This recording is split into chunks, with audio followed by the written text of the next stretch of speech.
A few moments later.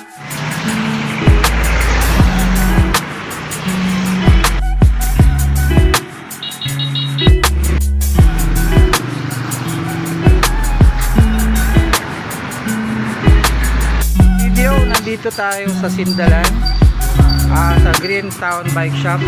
Actually, gano'n na katagal itong bike shop na, sir? Magwa 1 year na itong bike shop na ito. So dito lang to, malapit sa simbahan, left side papuntang Sindalan. So sa mga nakapanood ng video ito at gusto nyo magpa-areglo na inyong mga bike, pyesa at iba pang mga ipapagawa nyo, dito lang sa Green Town Bike Shop. Madali lang to, malapit lang to sa kanto ng Sindalan. At yan si sir, pinagawa ko yung aking suspension dahil may singaw pala, kaya pala 1 week lang wala nang hangin yung aking port. So yun, at schedule na lang ipareglo yun lang. So sir, shout out mo yung mga customer niyo sir, kasi sa malamang may mga nakapanood dito mga kasamahan ko sa Padjak. Shout out, Jerry, Pagkisulan. Yan si sir. Kumusta naman yung 1 year nyo dito sir? Okay na sir.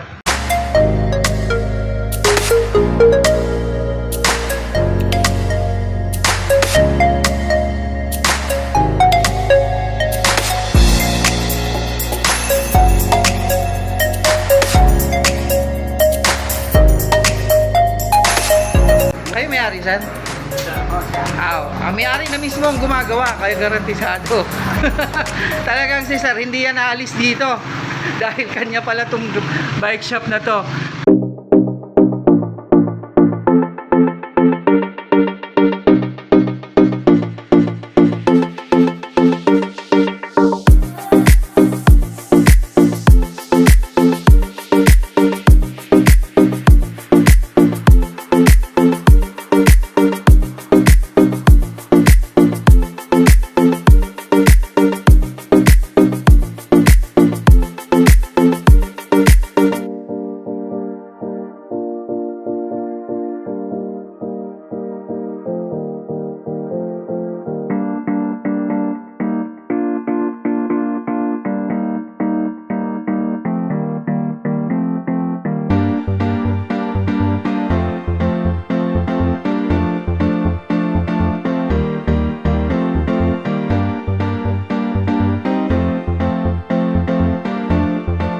Kumpiyansa kayo na talagang pulido ang trabaho ni sir, kasi hanap buhay ito eh.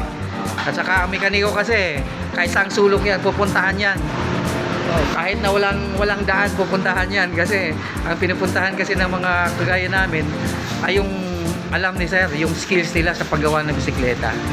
Okay sir, maraming salamat at don't forget to like, view, share, subscribe YouTube channel Kuya Sin TV po. At good morning, good morning.